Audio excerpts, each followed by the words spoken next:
Bueno, pues ya estamos, por lo menos estamos tú y yo, ¿no? Que si viene alguien más que se enganche y que nos lo cuente.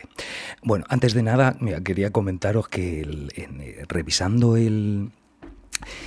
bueno, revisando no, que estaba para poder hacer los cortes, para poner trozos en Instagram, viendo el vídeo, digo, me di cuenta de que todo lo que había contado del colesterol, o sea, de las proteínas que transportan el colesterol, es así, pero al revés. O sea, es decir, hay dos proteínas, evidentemente, o sea, está contado, pero la HDL y la LDL hacen exactamente lo contrario. Es decir, lo conté como que la HDL en realidad era la LDL y la LDL era la HDL.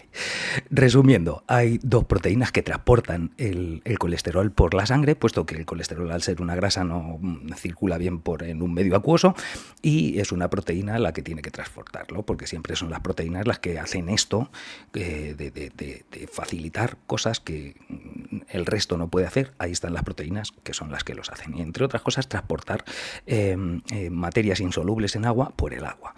Y son dos proteínas. Una es de baja densidad, que es la LDL, que es la que reparte el colesterol en las células, y otra es la HDL, que es la que recoge el colesterol de las células y lo lleva al hígado para metabolizarlo. O sea, el servicio de entrega de colesterol lo lleva la de baja densidad, la LDL, y la de alta densidad es la del servicio de recogida de basuras. Para entendernos, Amazon, LDL, basuras, HDL. Entonces, tener un servicio de basura muy eficaz, pues protege de que se te acumule la mierda en las calles, ¿no? Pues igual en la sangre. Tener una HDL elevada protege de riesgo cardiovascular que se produce por exceso de colesterol en las paredes arteriales.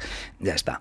Y tener un exceso de LDL, pues es mayor riesgo cardiovascular, puesto que siempre va a quedar un exceso de colesterol circulante que va a quedarse dentro del endotelio de las arterias y a provocar la placa de ateroma. Esa es la historia. Quería decirlo porque, joder, aunque lo he puesto en YouTube y en el de Twitch, pero nadie lo verá porque nadie mira esas cosas, he puesto, oye, que en el minuto tal, lo que se dice aquí es justo al revés, ¿vale? Pero que quede claro, no vayamos encima a engañarnos.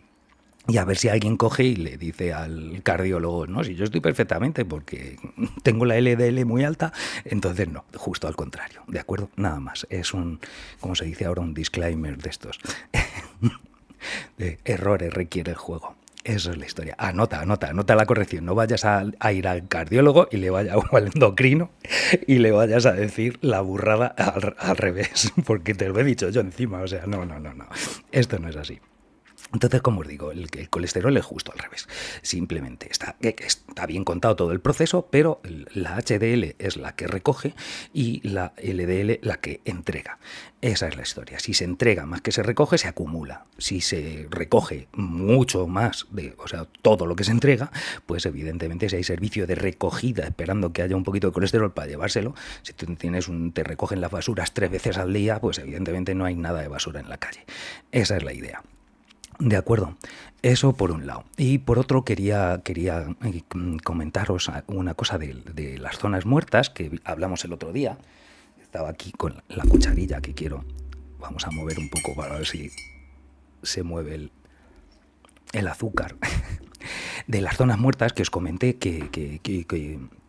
y que Ana, otra de las que estaba aquí presente, una de mis incondicionales, le decía cómo puede ser que no se diluya y qué tal. Pues sí, claro, es que se diluye, pero como se sigue aportando mierda, pues evidentemente la zona muerta permanece. De hecho, fijaos, hay zonas muertas que han revivido. La zona muerta más importante que había a finales de los 80 era la zona muerta que había en el Mar Negro.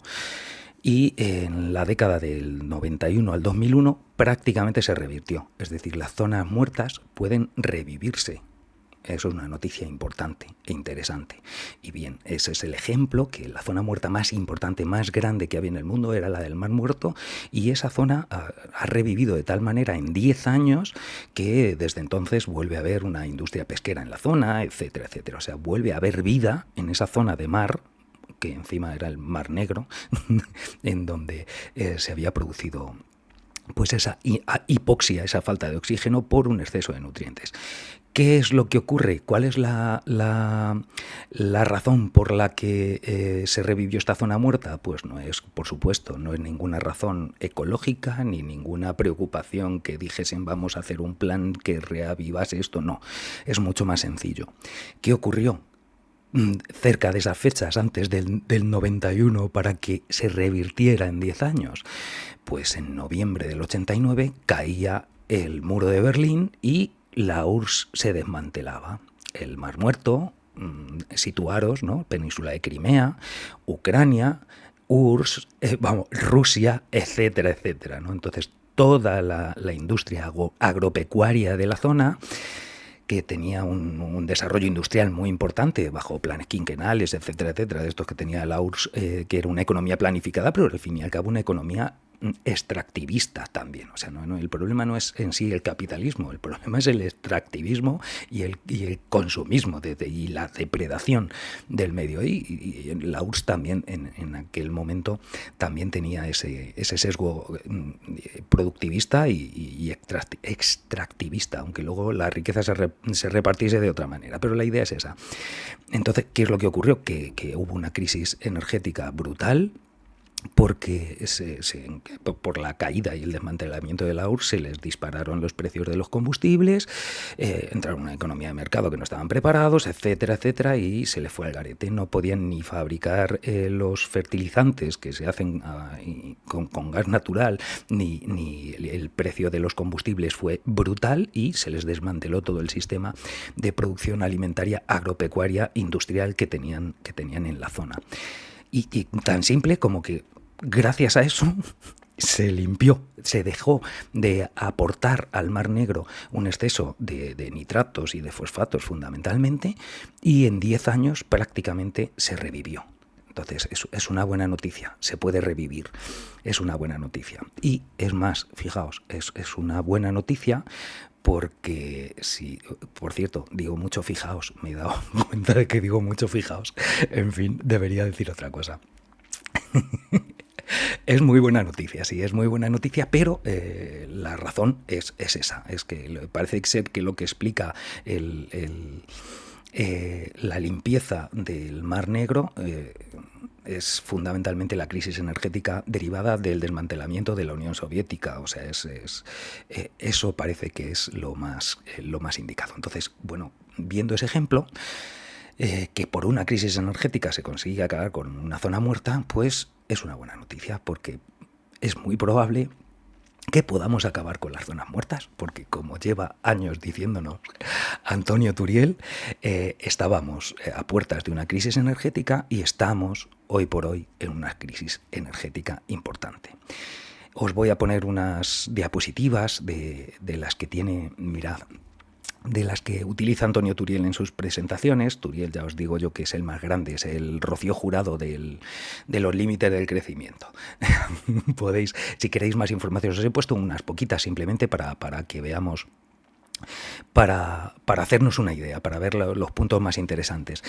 Pero si queréis ahondar en el tema, ved cualquier presentación, cualquier conferencia, poned en YouTube Antonio Turiel y os aparecerán 200.000 conferencias que lleva 10 años dando, que no le da la vida al hombre para tanto trabajo como desarrolla, aparte de su trabajo en sus investigaciones, ¿no? Porque es un físico matemático y que trabaja en el Instituto del Mar en Barcelona, y que estudiando precisamente, fíjate, la deriva del mar. Entonces, fijaos, os pongo esta primera diapositiva que utiliza Antonio Turiel en todas sus conferencias. Esta es la que Antonio Turiel dice que es el gráfico más honesto que ha sacado la Agencia Internacional de la Energía nunca. ¿Veis? En 2018, en 13 de noviembre de 2018, publica un informe, la Agencia Internacional de la Energía, en la que avisa de que se preveían entonces picos de producción, de precio del petróleo de aquí a 2005, porque cuando una fuente energética está llegando a su cenit, lo normal es que entre en lo que se llama una meseta oscilante, en el que los precios empiezan a ser volátiles porque sube el precio muchísimo porque hay menos oferta, esa falta de oferta, esa subida de precio hace que determinadas industrias no puedan seguir funcionando por la carestía de precios, cierran, eso hace que la demanda caiga, al caer la demanda también cae el precio, etcétera, etcétera. Entonces se vuelve a recuperar y entramos en lo que se llama un proceso de meseta oscilante. Eso es lo que estaba avisando la Agencia Internacional de la Energía cuando hizo esta previsión de cómo iba a evolucionar la producción de petróleo. Vale, entonces poneos en 2018, que es donde se está separando la línea de los escenarios de oferta que planteaban, la de nueva política, que era la política que estaban desarrollando en aquel momento, augurada por la Agencia Internacional de la Energía, el posible escenario de desarrollo sostenible que plantean aquí en esta línea, y planteaban que sin que nadie les hubiese pedido, planteaban dos escenarios de oferta, que es lo que vemos aquí en las franjas de debajo, ¿no? Una que es la que pone natural decline, el decline natural, el declive natural, es qué es lo que ocurriría con la producción de petróleo si no se invirtiese más, si se dejasen las cosas como están, sin hacer mejoras fundamentales. Y bueno, pues se ve que hay un declive muy importante. Fijaos que de estar en 90 y pico millones de barriles al día, pues bajarían a 2025 a estar en 50 barriles al día, con lo cual es un declive importantísimo. La siguiente franja, la que pone el declive observado, es la que correspondería a qué es a estos recursos de petróleo aprovechados hasta el máximo, es decir, aumentando con inversión en rentabilidad, incluso haciendo que se sacase petróleo de algunas minas que ya no parece que sean rentables, pero con inversión en tecnología pues consigues que vuelvan a ser rentables lo que anteriormente no era, siempre además que cuando hay unos precios elevados eso lo permite. Aún así, fijaos que el declive es importantísimo, el que preveían a 2025, que es pasado mañana.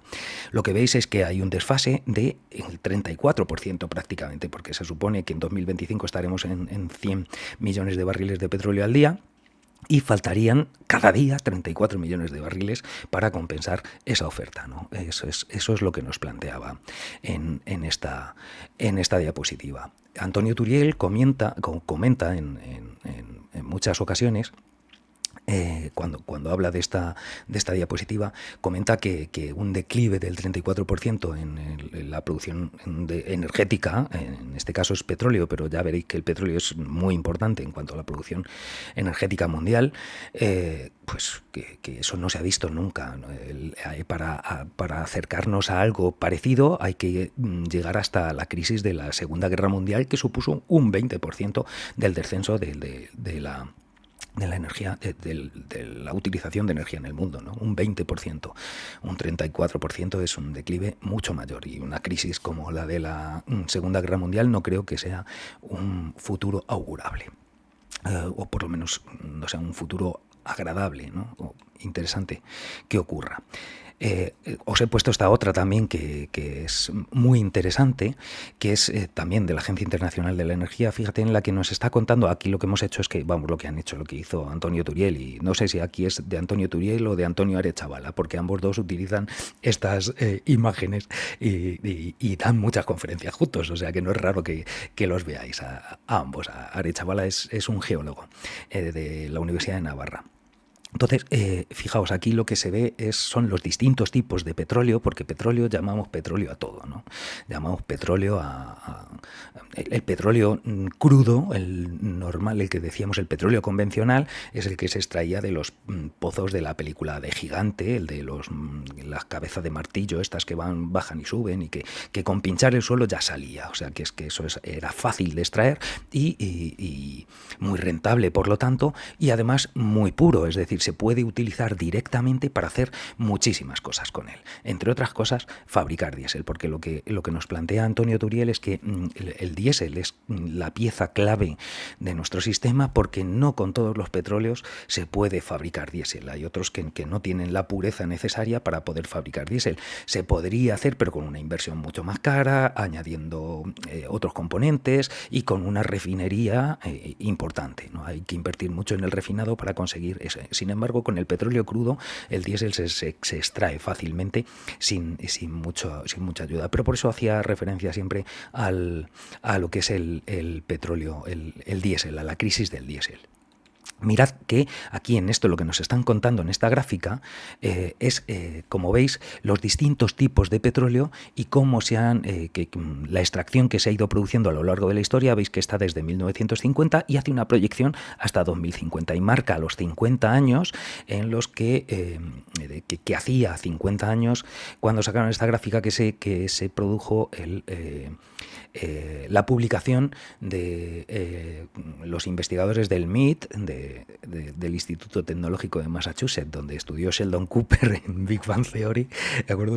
A petición del Club de Roma, en el que se hizo el informe famoso de los límites del crecimiento, que ya os digo yo que en unos años lo conoceremos todos perfectamente y sus imágenes serán emblemáticas, porque vaticinaron muy bien lo que iba a ocurrir. Por eso marcan aquí estos 50 años, que es lo que marca desde el 72 que se publicó hasta el 2022. Vaya, ¿por qué me encendéis la luz? Alguien ha entrado y me han encendido una luz. No sé por qué.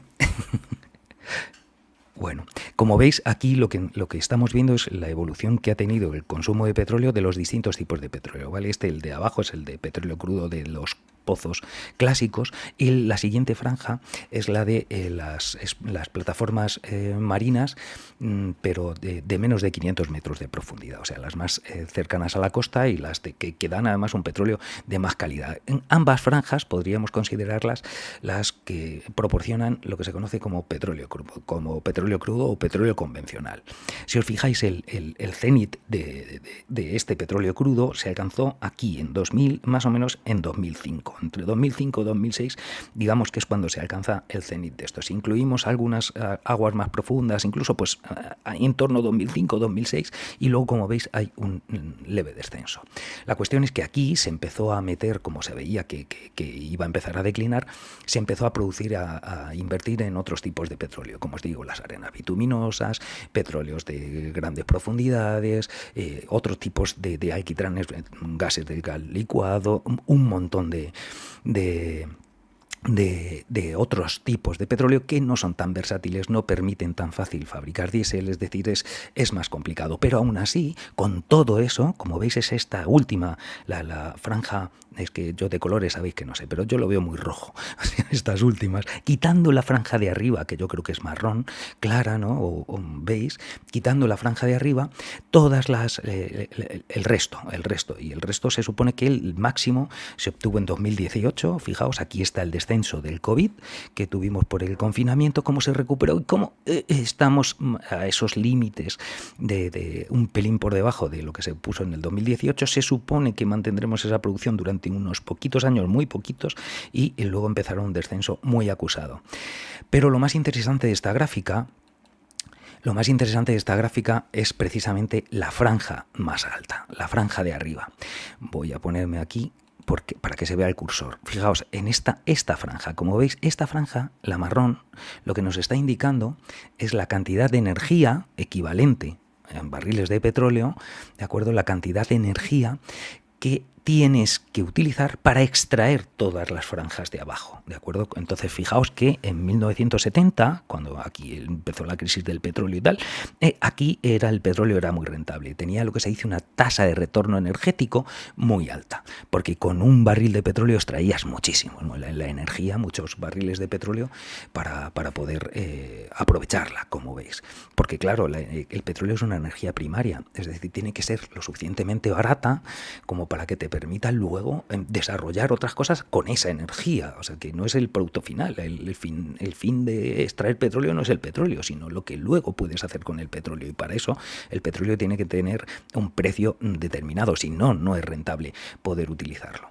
¿De acuerdo? Entonces, fijaos cómo se mantiene un poquito más o menos normal durante los 80, cómo a partir de los 80 ya empieza a ser una tasa de retorno energético cada vez va a ser más cara, como en 2018 2018 ya se ve que se empieza a disparar terriblemente y cómo se prevé que la tasa de retorno energética aumente de tal manera que, fijaos, las previsiones son que en 2050 tendremos una tasa de retorno energético prácticamente de 1 a 1, de manera que tienes que invertir un barril de petróleo para extraer un barril de petróleo, con lo cual se acabó el negocio. Es decir, a nadie le interesa un negocio en el que, quiero decir, que si vas a sacar lo mismo que inviertes, no hay un excedente que se puede utilizar y por lo tanto no hay negocio. Entonces, como veis, esto es lo que nos está indicando.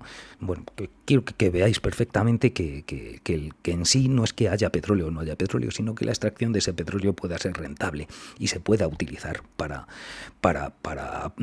que con la energía que nos proporciona, pues poder hacer todas las cosas que hacemos. Si os fijáis también en realidad en esta gráfica, si proyectamos hasta el 2040, en el 2040 se supone que tendríamos con todos los tipos de petróleo una capacidad productiva similar a la que teníamos, como veis, en los años 80, y en los años 80 hemos vivido todos nosotros. Bueno, no sé si habrá alguien que lo vea que no haya vivido en los años 80, supongo que sí, pero por lo menos los que estamos aquí, tú y yo, Celes, por lo menos, sabemos que hemos vivido en los 80. Y como veis, en los 80... bueno, pues tendríamos una tasa. Es decir, que hayas llegado al cenit no significa que no haya petróleo.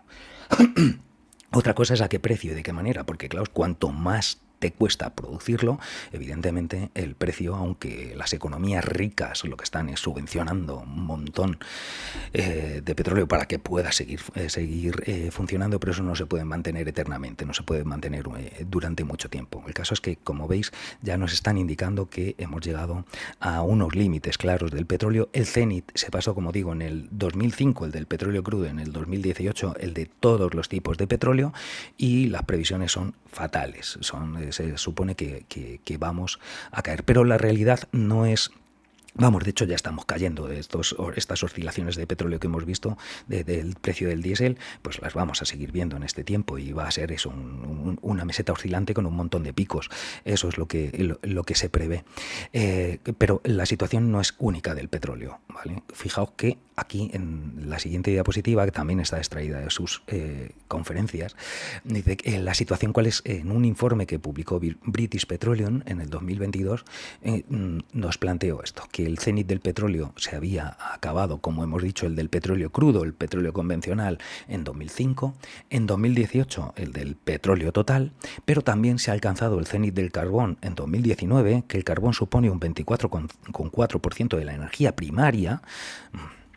El cenit del gas, en el que se supone que si no estamos ya, probablemente estemos en 2 años, o sea que del 2020 a 2025 es donde British Petroleum está suponiendo que se va a alcanzar el cenit del gas, que supone casi un 27% de la energía primaria. Y para los nostálgicos de la nuclear, pues fijaos, el cenit del uranio acabó, se produjo en 2016, pero el uranio solamente supone un 4,3% de la energía primaria mundial.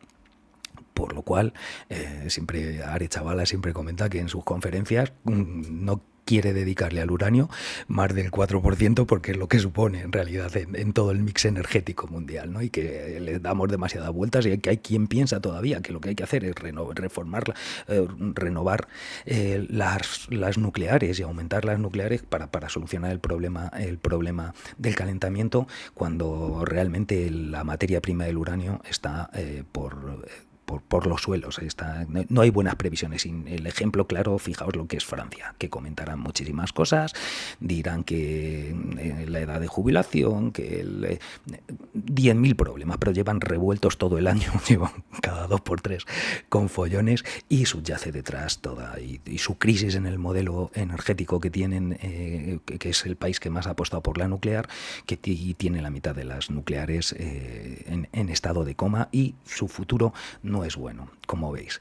El caso, fijaos, es que el cenit de las fuentes de energía no renovable tomadas en conjunto se llegó a él en 2019 con la producción de 517 exajulios, que es una medida de burradas, de millones, que suponía el 89% de la energía primaria. Fijaos que el 89% de la energía primaria en el 2019 se obtuvo con fuentes de energía no renovables.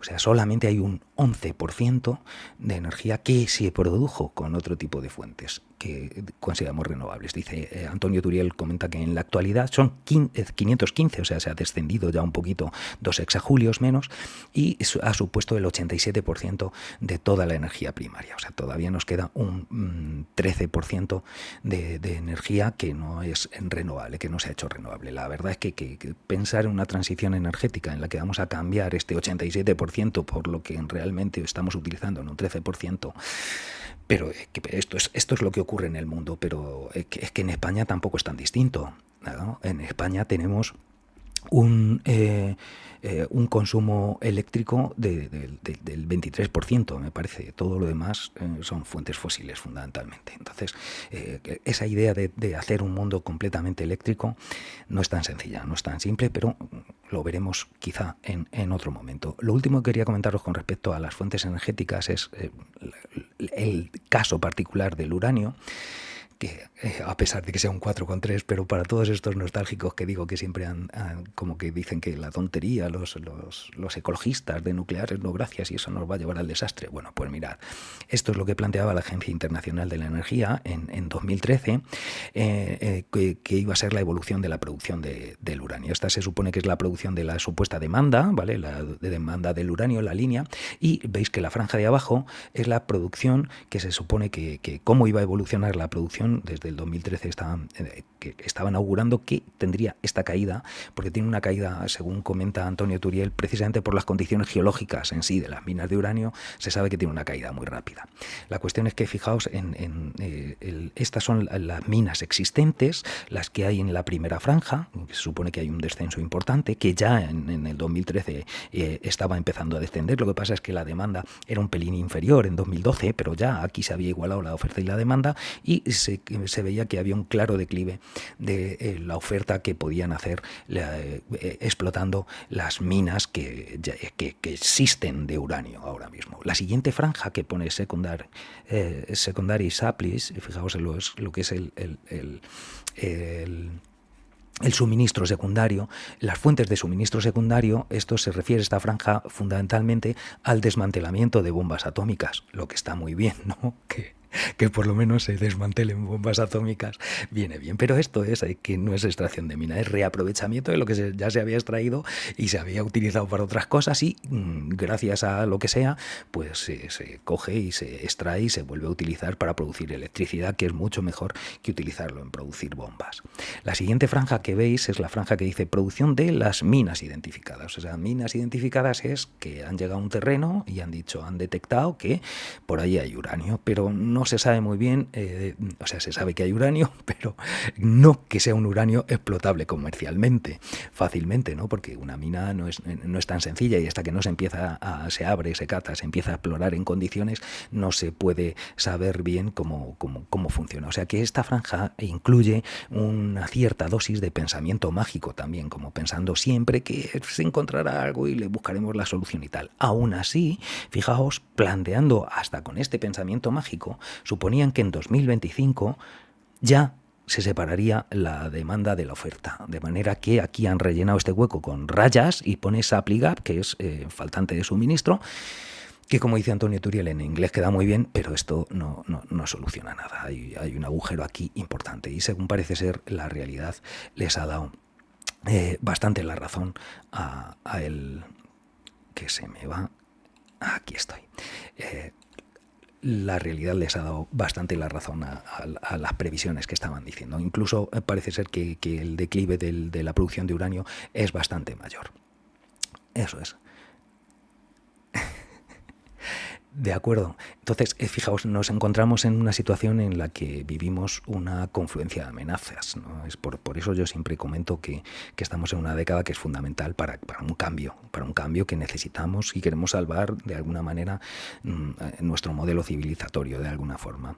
Estamos con una crisis climática que es evidente, ya nadie la niega, ¿no? Bueno, tenemos elecciones dentro de nada y todavía hay algunos partidos que están diciendo que esto es una tontería, ¿no? Entonces, pero es tan evidente que que parece que es casi insultante pensar, tener que explicar o que contar que hay una crisis climática. Lo estamos viviendo, hay una crisis ecológica con muchas patas, con el agua, con la biodiversidad, con extinción de especies, con la contaminación, los plásticos, mares de plásticos, es decir, la situación no es fácil. Y al mismo tiempo tenemos una crisis energética, es decir, se están juntando bastantes elementos que confluyen en este momento, como preveía el informe de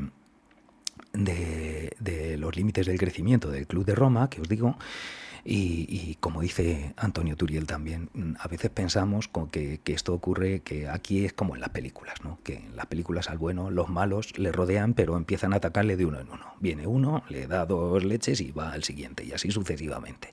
Pero la realidad no es así. La realidad es que todas las cosas atacan al mismo tiempo y tenemos un problema importante. Cada uno de estos problemas, independientemente, tiene su propia dinámica, pero todos indudablemente están conectados. Por eso la crisis ecológica es global y además con una crisis energética importante, que es lo que está precipitando todo, porque si, como os digo, si lo del Mar Muerto se revirtió, la zona del Mar Muerto, por la crisis, fue por la crisis energética, no por conciencia ecológica. De hecho, como también dicen Turiel y Arechavala en sus conferencias, si hubiésemos hecho caso al Acuerdo de París y a todos los acuerdos que se han hecho en todas las cumbres por el clima, no nos estaríamos dando cuenta de esta crisis energética, porque no habríamos llegado a estos niveles de explotación y de consumo de combustibles fósiles. O sea que de alguna manera tenemos lo que nos merecemos, ¿no?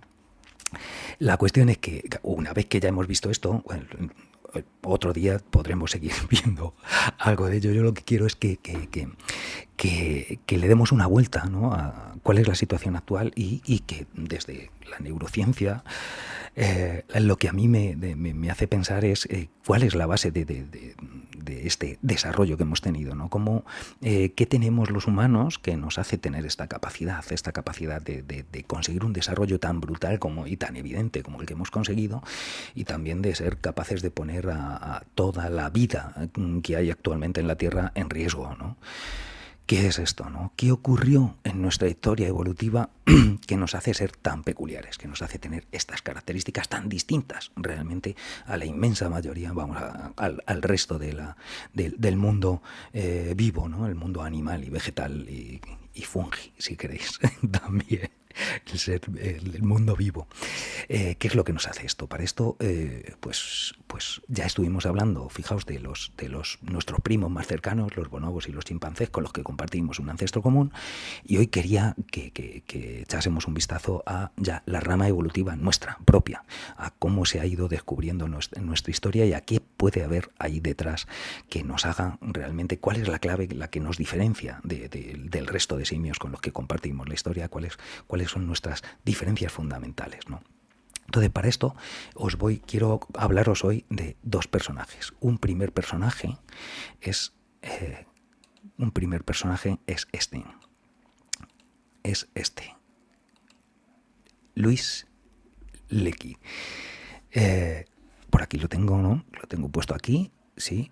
Louis Leakey. Mira, Louis Leakey es todo un personaje. Este hombre es el padre de la paleoantropología, uno de los padres de la paleoantropología, ¿no? Una personalidad importante y un ser muy peculiar, muy personaje. Digo, es un personaje porque es un ser muy peculiar. Fijaos que Louis Leakey, que nació en 1903, me parece recordar, murió en el 69 años más tarde, o sea, en el 72, cuando yo tenía 4 añitos. Ahí es cuando murió de un infarto.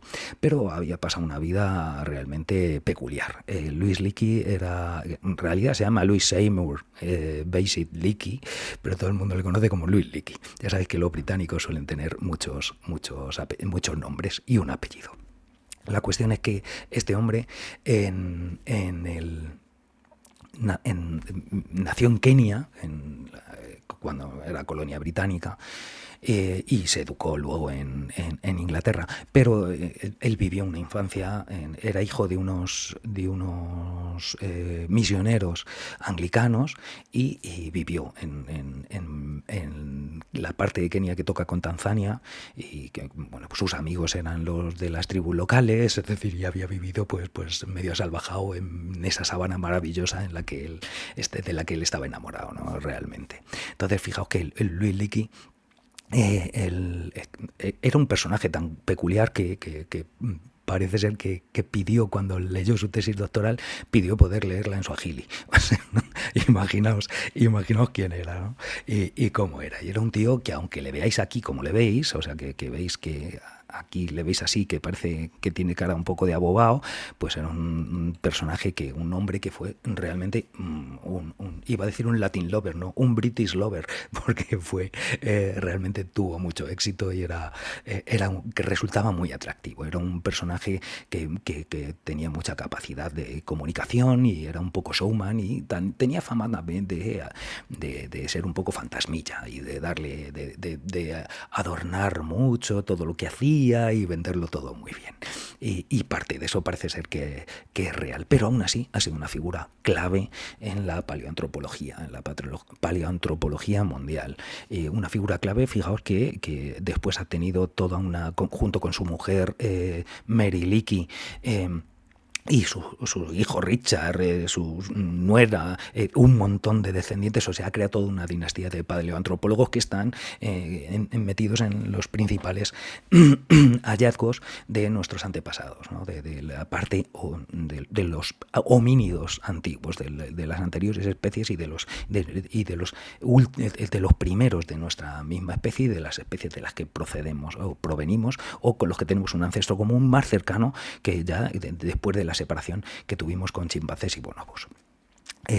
Tanto es así, como os digo, que es, por ejemplo, fue promotor y mentor de personalidades tan importantes como Jane Goodall, la investigadora de chimpancés, o Dian Fossey, la de los gorilas en la niebla. O sea, estas se han criado sus pechos, por así decir, de Luis Leakey. O sea, que es un personaje importante, un personaje interesante. Fijaos, Luis Leakey a finales de los 20, principios de los 30, toda la investigación de antropología, de paleoantropología, había puesto el foco en Asia, porque se habían empezado a descubrir restos de fósiles de homínidos antiguos, que hoy día sabemos que están catalogados dentro de la especie Homo erectus, y bueno, pues todo se había derivado allí. Fijaos, a pesar de que ya el mismo Darwin había dejado escrito que probablemente nuestros progenitores habían vivido en África, era mucho más probable que hubiesen vivido en África que en cualquier otra parte del mundo, eso dijo el mismo Darwin. Y que en el 24, me parece que fue en 1924, cuando se descubrió los restos del Australopithecus africanus. O sea, ya se había descubierto un antepasado nuestro, pero un antepasado que estaba demasiado cercano a los chimpancés. Todavía tenía unos hombros que le hacían, que demostraban que tenía todavía una potente vida arborícola, aunque ya bípede estaba. Tenía los dedos, los tenía algo curvados, con lo cual se suponía que no tenía una habilidad con las manos excepcional, etcétera. O sea, que era ya en nuestra rama, ya separado del ancestro común de chimpancés y bonobos, pero pero todavía suficientemente simio, por así decir. El caso es que fijaos que Luis Leakey, precisamente por tener ese amor a su África natal, dijo que no, que en Asia no iba a mirar y que él iba a mirar en África, que él volvía a África. Entonces, fijaos, se fue a uno de los lugares más interesantes del mundo, que es nada más y nada menos que la Gran Falla del Rif. Mirad, esta es la Gran Falla del Rif. La Gran Falla del Rif, que veis que viene desde el sur de Turquía, el oeste de Siria, cómo baja, atraviesa pues Líbano, Palestina, etcétera, o sea, el Mar Muerto, veis cómo llega aquí, todo el Mar Rojo, y cómo luego separa el Cuerno de África del resto de África y baja hasta la zona del lago Victoria, el Kilimanjaro, y luego al final, fijaros, hasta el delta del Okavango. Esta gran falla que realmente está separando estas tres placas, la placa nubia, la placa árabe y la placa de Somalia, está separando estas tres placas tectónicas por la actividad de esta gran falla, es por lo que parece ser que se explica ¿no? que cómo empezó a surgir y por qué empezó a diferenciarse una línea de la que surgimos nosotros los humanos, ¿no? Fijaos que esta gran franja en el mapa que supone la falla del Rif, la gran falla del Rif, hay algunos que la han denominado, hay gente que la ha denominado como el dedo de Dios, porque en esa gran falla están todos los restos de los primeros ancestros de nuestra especie y de las especies anteriores a la nuestra, de las que descendemos, y también están en la misma franja, fijaos, la cuna de las tres grandes religiones monoteístas que hay en el mundo, ¿no? El judaísmo, el cristianismo y el islamismo, las tres pillan también en esa franja, con lo cual es una zona del mundo con unas características muy particulares. Mirad, si vemos en el mapa, podremos entender, mira, voy a ampliar, esto es, aquí, que lo veamos bien. Fijaos que aquí, justo en esta zona, esta es la zona en la que estaba Luis Leakey. Veis el lago Victoria, Lake Victoria, pues entre el lago Victoria y el Kilimanjaro, estos dos picos de aquí también estará el Gorongoro ahí, ese... O sea, todo esto nos suena, ¿no? Y el Serengeti, fijaos, está en esta zona de aquí, el Serengeti, ¿no? Nada más y nada menos que estamos en una zona en la que todos los días, en la 2, veréis paisajes de ahí. Por eso no pongo una imagen ni nada, porque estamos todos súper acostumbrados a ver los paisajes típicos del Serengeti, ¿no? Quizás sean unos paisajes de los que más hemos visto. El caso es que fijaos que aquí es donde está el río Congo, aquí a la izquierda está el río Congo. Veis que el río Congo, aquí en la parte sur del río Congo, en esta cuenca de aquí, es donde está la zona de donde viven los bonobos. Y en la parte norte, rodeando esta curva que hace el río Congo, es por donde se extienden los chimpancés. El caso es que con muy buen criterio, es lógico, con muy buen criterio, que Luis Leakey pensase en su momento y dice, pero a ver, ¿dónde va a estar nuestro ancestro? Y si sabemos que tenemos a nuestros primos más cercanos, que son los chimpancés y los bonobos, ¿dónde viven los chimpancés y los bonobos? Y vamos a ver, porque allí cerca se supone que el ancestro común lo más fácil es que esté donde siguen estando los que están ahora, ¿no? O sea, que se empezó a buscar por allí precisamente por esto. Y allí en la vertiente, al este del Serengeti, justo en esa falla del Rif, hay una garganta que se llama la Garganta de Olduvai, que es un sitio mítico, con uno de los yacimientos paleantropológicos más importantes que ha habido en el mundo y que sigue explorándose todavía. Ya te digo, los descendientes de Leakey y un montón de gente, muchos exploradores, muchos investigadores españoles en la zona, en Olduvai, que es la cuna de la paleoantropología. Son palabras que son casi de leyenda, ¿no? La Garganta de Olduvai. La Garganta de Olduvai es un cañón que tiene acantilados o cortes como de 100 metros de profundidad en estas llanuras del Serengeti y que te permite acceder a estratos, por lo tanto, de 1.000.000 y pico de años atrás, que es donde había que buscar ese ancestro nuestro. Entonces, mirad, si... suponiendo en esa zona que por esa actividad orogénica, por esa actividad de las placas tectónicas que se separan en las placas de la falla, es un momento en el que se va separando, es decir, en unos años África se partirá, bueno, en unos años, unos miles de años, África se separará en dos por el aumento, por la actividad de esta falla, ¿no? Pues precisamente en esta zona, vamos a meternos en el mapa otra vez. Esto es, vamos a ponernos en el mapa. Precisamente, fijaos, por ese como os digo, esa actividad tectónica que empieza a haber aquí hace que en el momento en el que eran poblaciones de ancestros comunes a chimpancés, bonobos y humanos que vivían por toda esta zona, bueno, pues esa actividad de la falla hace que el paisaje empiece a cambiar y las condiciones empiecen a cambiar al este de la falla con respecto al oeste de la falla. Al oeste de la falla se quedó todavía toda esa selva ecuatorial, que es porque es prácticamente ecuatorial, el Ecuador debe pasar por aquí, ¿vale? En esta zona al oeste de la falla se siguió manteniendo esa densidad boscosa y sin embargo a la derecha de la falla empezó a darse un paisaje más árido, más seco y con masas boscosas más repartidas, ¿no? Esas masas boscosas que estaban más repartidas fueron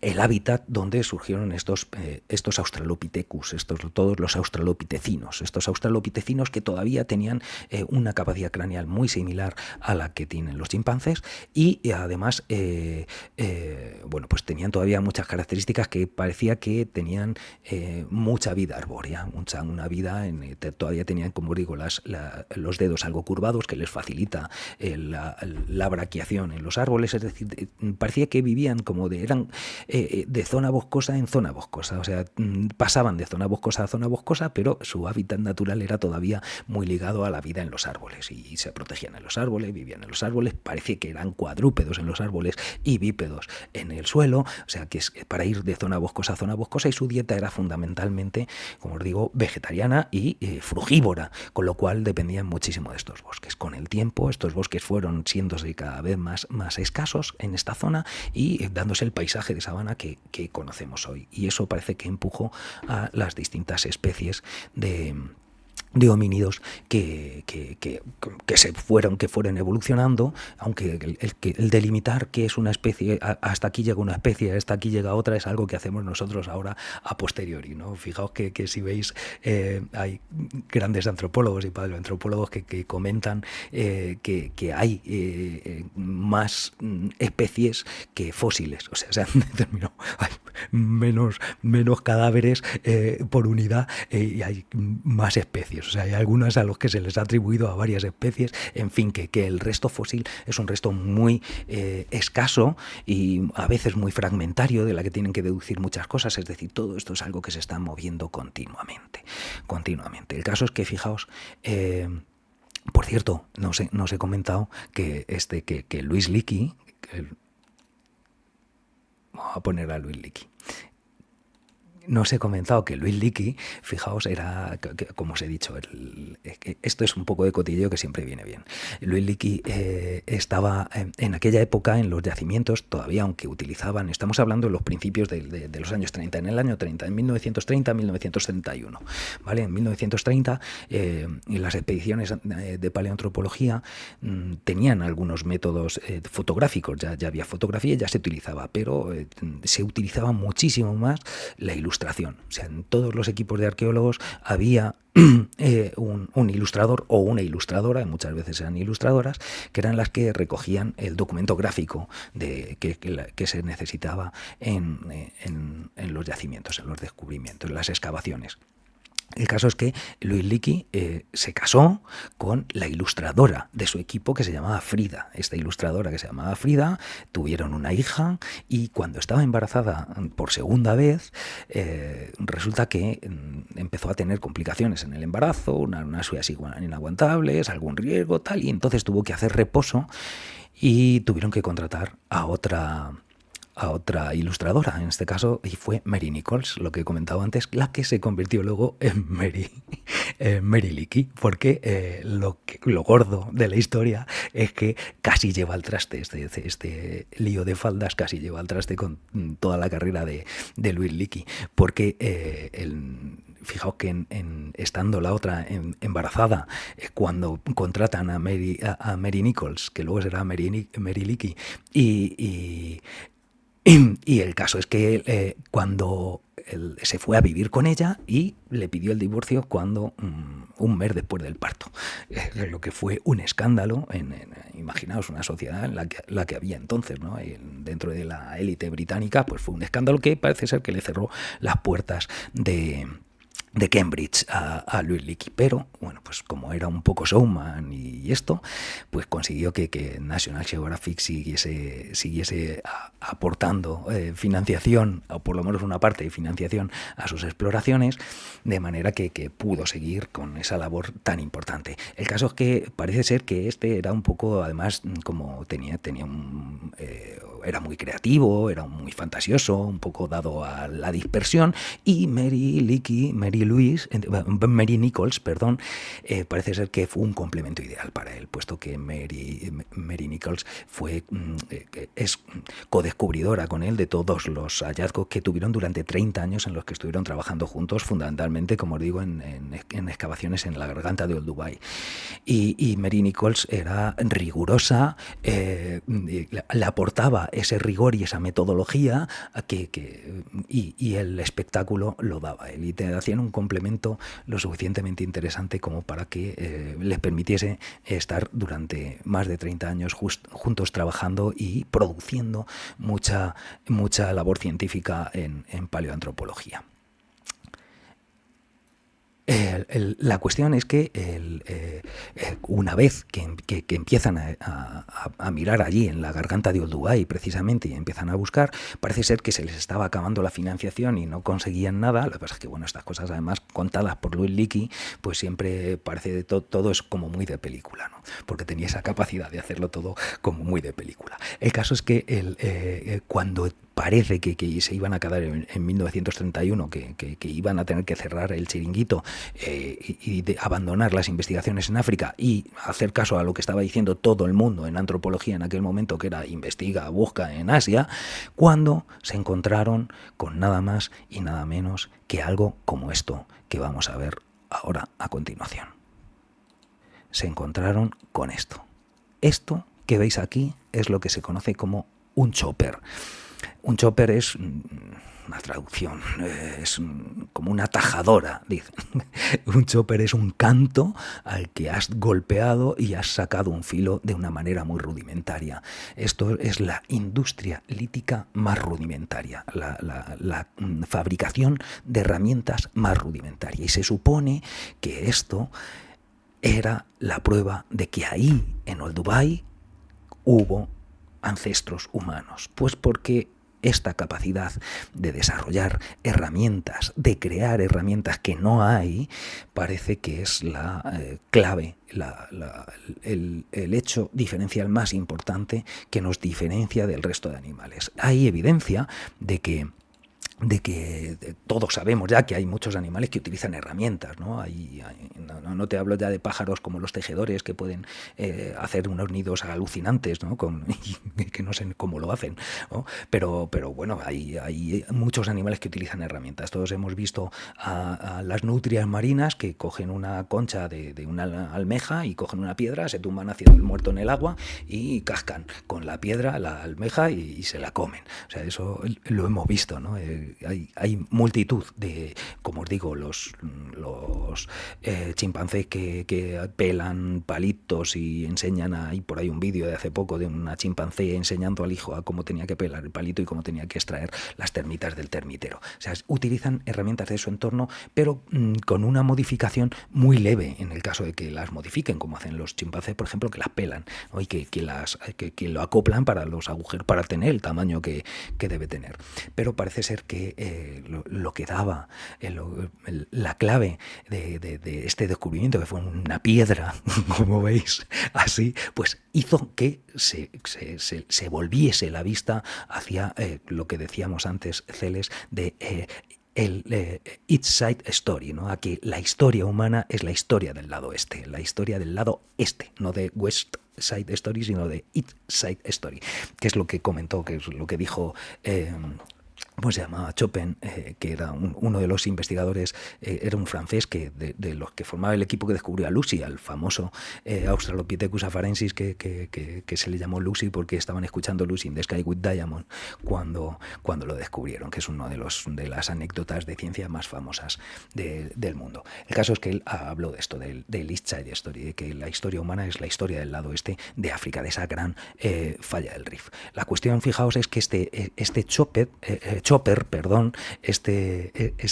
este canto tallado toscamente da nombre a la que se supone la industria lítica más antigua, más primitiva, la más básica, que por haberse descubierto en Old Dubai lleva el nombre de oldubayense. O sea, la siguiente ya, cuando hacen ya bifaces, ya dan en varias y elaboran más el trabajo con muchas más percusiones y por lo tanto exige una técnica más elaborada, eso ya se llama achelense. Habéis oído hablar de todos estos términos. Pues el oldubayense es por este canto que descubrió Louis Leakey en 1931. Y eso es, de hecho, tardó como 30 años en llegar a descubrir los restos humanos, es decir, fósiles, de aquellos seres que produjeron aquella industria lítica así. ¿Qué palabras los escribo mal? Old Dubai es Old Dubai, mira, es Old... no sé, yo me he puesto aquí sin darle aquí y entonces no escribe, claro. Old Dubai es como suena con V. Ya está, Old Dubai. Eso es fácil. La garganta de Old Dubai y Old Dubayense, es que es así. Y Achelense como hacha, pero H, o como H y lense. Ya está. No tiene... De acuerdo. Como digo, mira, hay una conferencia. Lo digo porque a lo mejor te es fácil. En YouTube hoy día es una herramienta espectacular. Hay una conferencia de una doctora en historia que se llama Eva Tobalina sobre la garganta de Old Dubai. Si pones Eva Tobalina, garganta de Old Dubai, te saldrá que hace como unas semanas se ha publicado en YouTube esa conferencia y es una maravilla porque Eva Tobalina es una monstrua transmitiendo, ¿no? Le pone un ardor y una salsa a la historia y la hila muy bien. Es muy buena divulgadora. Caso que, fíjate, en esta conferencia ella también cuenta todo el cotilleo de Louis Leakey, etcétera, mucho más interesante, ¿no? Se mete mucho más justo en esta historia. Y lo que comenta es que la clave de que esta industria achelense, esta industria lítica, fuese la prueba del origen humano en esta zona de África, es que al fósil que 30 años más tarde descubren y atribuyen las capacidades de elaborar esa industria lítica, se le denomina Homo habilis, precisamente por eso, porque era hábil, porque tenía ya las manos con los dedos con mucha menos curvatura, con un pulgar más fácilmente oponible, es decir, que se le permitía, tenía unas capacidades que de esos Homo habilis, que se supone que son los primeros, que ya son propios de nuestra especie, es decir, los Australopithecus, también, pero dentro de los Australopithecus se salen muchísimas ramas y hay muchas ramas de Australopithecus que llevan a otros lados, entre otras cosas, hacia los parántropos. Los parántropos se llaman parántropos porque caminaron paralelo al hombre, por así decir, es lo que viene a significar parántropos. Y el parántropo era muy robusto, bastante grande, todos los parántropos, y con unas mandíbulas muy desarrolladas y muy potentes, con unos huesos de masticación muy potentes, porque que tenían que insertarse los músculos del maxilar, tenían que insertarse en una cresta sagital, que es lo que les diferencia, ¿de acuerdo? Para tener mayor poder masticatorio, porque tenían una dieta fundamentalmente... Hola, Manu. Tenían una dieta fundamentalmente vegetariana de vegetales de sabana, por lo tanto muy poco nutritivos y que exigían una masticación bruta y tenían unos molares muy desarrollados. Toda esa línea lleva a una línea que llevó a especies muy cercanas al hombre, pero no justo en nuestra línea evolutiva y se extinguieron, ¿no? Son ramas que van saliendo ahí. Pero como os digo, todo esto, que hay más especies nominadas que fósiles, realmente pues está cambiando todos los días. La clave, lo que yo quería que nos fijásemos hoy, es en por qué el encontrar esa industria lítica fue lo que hizo y lo que le dice que lo que hizo que volviésemos que toda la ciencia volviese la vista hacia esa zona de África, hacia esa falla del Rif, como el origen de la humanidad. Y es porque se supone que esas capacidades que tenemos nosotros no las tienen el resto de los homínidos, ¿no? Ni las han tenido el resto de los homínidos. Ahí está, muy bien, Manu. Y lo que plantea, mira, y Eva Tobalina también lo comentaba, ¿no? Que se han hecho muchas pruebas con chimpancés, se les ha intentado enseñar a fabricar herramientas y tal, pero parece ser que, aunque ellos no tienen esa capacidad de imaginar lo que no hay, ¿vale? Eso supone unas capacidades mentales elevadísimas, ¿no? El que seas capaz, fijaos lo que es un escultor, ¿no? Tú coges un bloque de piedra y tienes que ver dentro lo que hay, pero que no hay, y te dedicas a quitar lo que sobra, ¿no? Te dedicas a quitar lo que sobra y te sale el David de Miguel Ángel. Pues imaginaos la capacidad que tenía Miguel Ángel de ver en un bloque de mármol el David. O sea, es que es algo que parece que el resto de animales no tienen, ¿no? Y es lo que dio la clave, y por eso dicen, esto es la clave, y dónde está esa capacidad que nos diferencia del resto, es esa capacidad de imaginar lo que no hay, de transformarlo de manera que sepamos que vamos a hacer algo de donde no hay ese algo, ¿no? Esa idea, eso parece que es así. Ahora, lo que yo os planteo y lo último que queremos, que quiero que veamos hoy, ya el próximo día nos metemos con cuáles son las bases neurológicas que pueden estar aquí detrás y cuáles son los cambios que nos han llevado como humanos y tal. El viernes que viene podemos trabajar eso. Pero hoy lo que quiero es que nos planteemos, ¿esto es así? Es decir, ¿es verdad que los humanos que hemos intentado enseñar a los chimpancés no lo han conseguido, y pueden romper, pero no saben, no son capaces de ver lo que no hay ni de utilizar de manera distinta esas herramientas que pudiesen elaborar? ¿Eso es así? Pues mirad, hay un vídeo, hay muchos vídeos, pero hace no muchos años, creo que es del 2012, cuando en un santuario de bonobos que hay en Iowa, y que investigadores de la Universidad de Jaffa, esto es así, la ciencia es mundialmente interconectada, ¿no? Investigadores israelíes en Estados Unidos estudiando bonobos africanos, pues ahí en ese santuario, pues grabaron unas imágenes que quiero que veáis ahora mismo. Y os dije que os iba a comentar, hoy vamos a presentar a dos personajes, uno era Luis Leakey, el otro es este personaje que vamos a ver aquí, pero antes de que os lo presente, quiero que hagamos un ejercicio de imaginación. Quiero que suponemos, vamos a hacer un viaje a esta zona del Serengeti, esta garganta de Olduvai, por la zona de 1 millón y pico de años, y que estamos ahí escondidos o desde nuestra nave espacial vemos lo que vamos a ver ahora aquí. Fijaos a ver si soy capaz de ponerlo, que creo que sí, que voy a ser capaz de poneros esto. Esperad un momentito. Esto es... ¿Dónde está? Me cago en la mar, que se me ha escapado de aquí. A ver si ahora le tengo. Es que tengo un vídeo en YouTube y supuestamente yo antes me ponía aquí y tenía el vídeo de YouTube. Voy a ver si... Esperaos un momento, que quiero compartir ese vídeo de YouTube con vosotros. A ver si lo podemos ver. Esperaos un momento, que quiero que en esta... ¡Oh! Mierda. Pero si antes se ha visto. ¿Veis? Estas cosas, Manuel, son las que me desesperan. Tú que eres informático, estas cosas son las que me desesperan. Que el otro día, quiero decir que yo me pongo aquí, le doy aquí y me sale. Ah, aquí está, ya.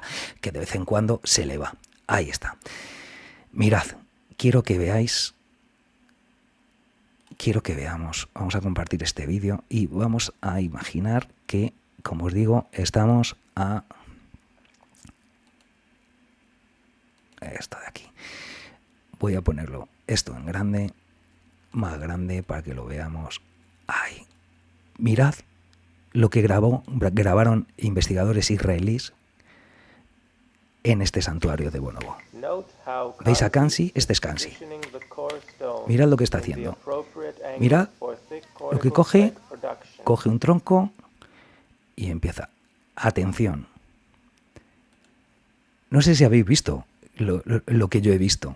¿Lo habéis visto? ¿Habéis visto cómo coge? O sea, este es un chimpancé muy especial, que es Kansi, ahora os hablaré de él, que corta y hace como un chopper, y va a empezar a utilizarlo. Y utiliza este chopper, como os digo, este canto del que ha sacado un filo tosco, empieza a utilizarlo. Vale, Manuel, hasta luego. Y luego también utiliza las distintas lascas que sale con distintas posibilidades de uso. Mirad, vamos a ver un poquito más de este vídeo.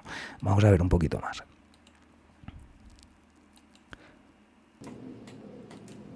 Aquí. Mirad cómo, aquí te lo va contando.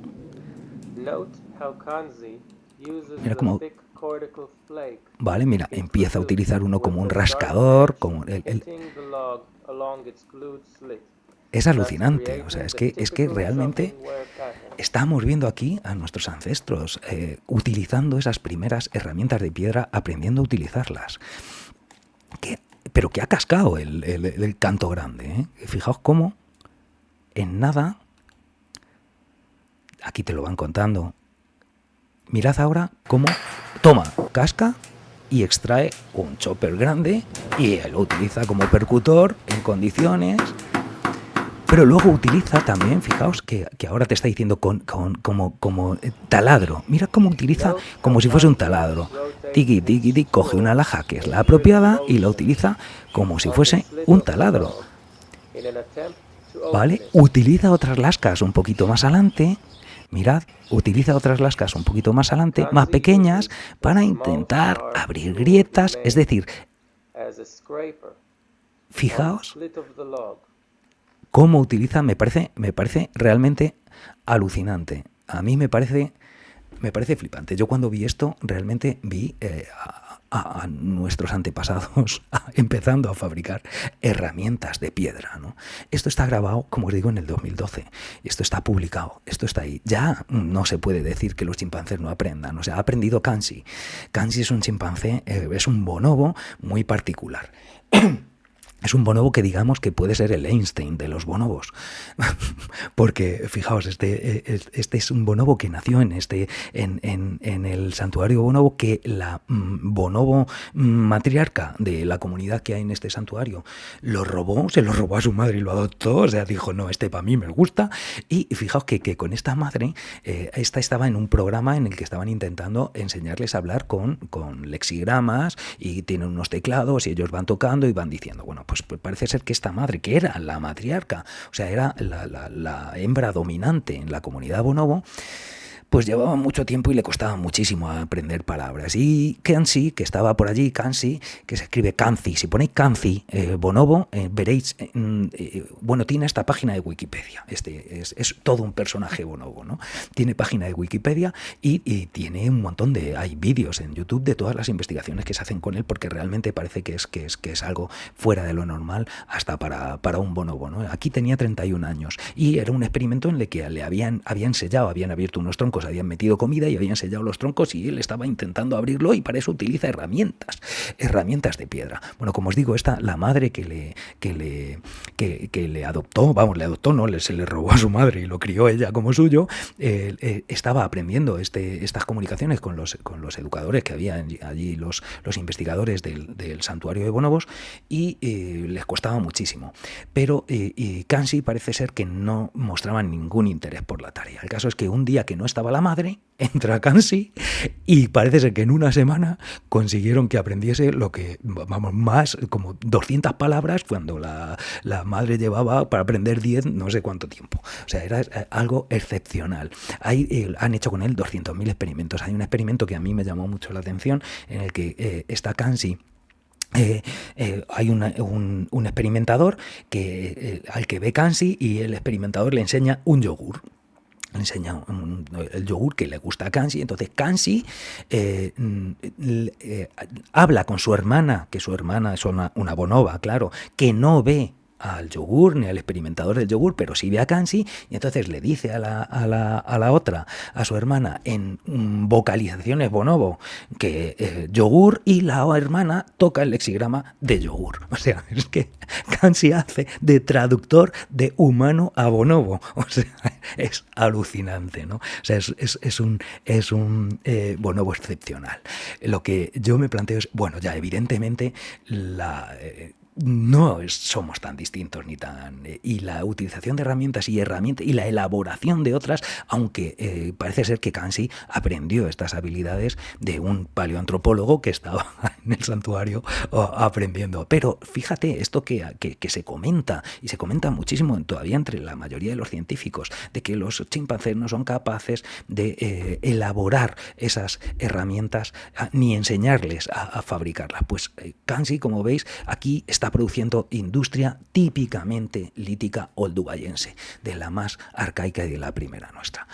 Supongo yo que en cuanto Kansi casque, este cerebro será para superestudiarlo, porque fijaos que todos los estudios que hay en paleoantropología para ver cuáles son las diferencias en las capacidades de nuestro cerebro, aunque mente y cerebro no está directa, sino que es, digamos que hay un sistema cerebro-mente, ¿no? Pero hay una base física que es el cerebro, sin la cual no puede haber mente. Y esas capacidades mentales que se suponen a Kansi, pues pueden darnos muchas claves de esa evolución que nosotros hemos tenido para llegar a ser lo que somos. Bueno, me parece alucinante, me parece interesante, y yo creo que quería compartir esto con vosotros, y espero que os haya gustado y que el próximo día pues podamos indagar un poquito más en estas bases neurológicas que nos hacen tan especiales como somos.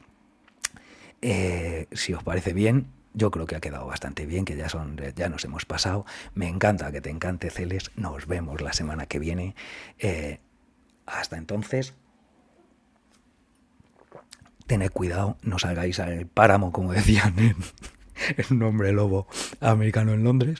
No salgáis al páramo, que hace un calor que nos achicharramos.